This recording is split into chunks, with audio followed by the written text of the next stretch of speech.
শ্রীমঙ্গলে এত গরম পড়েছে, এই গরমেও আমাদের রাস্তা শুকায়নি।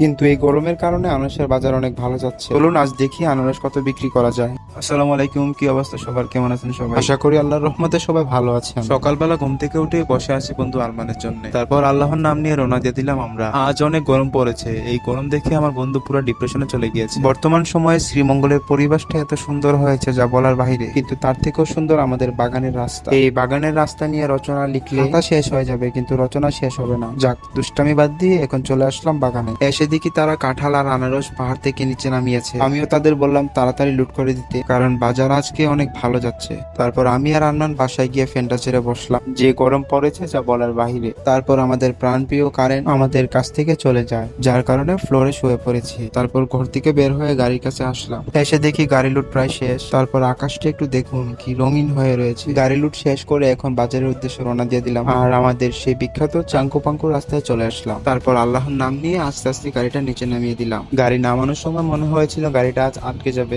কিন্তু না, আল্লাহর রহমতে গাড়িটা উঠে গিয়েছে। গাড়ির অবস্থাটা একবার দেখুন, মনে হয় কোনো আফ্রিকার জঙ্গল থেকে উঠে এসেছে। আর ইনশাল্লাহ খুব শীঘ্রই গাড়িটা রং করানো হবে। তারপর আমি আর আরমান মিলে সোনাবন্ধুর গান গেয়ে গেয়ে এই সুন্দর আবহাওয়া ও মনোমুগ্ধকর পরিবেশ থেকে দেখে বাজারে চলে আসলাম। এসে দেখি আমার আগে আরেকটা গাড়ি আনলোড হচ্ছে। এই গাড়ি আনলোড করার পর আমার গাড়ি আনলোড শুরু হয়ে যাবে। তারপর আমার গাড়ি আনলোড শুরু করে দিয়েছে। মাশাআল্লাহ, এবার আনারস গুলো অনেক ভালো হয়েছে আমাদের। এখন অকশন শুরু হয়ে যাবে। Sapalo, sapalo, sapalo, sapalo dia din. Komedian dah ho. 45, 45, 48, 47.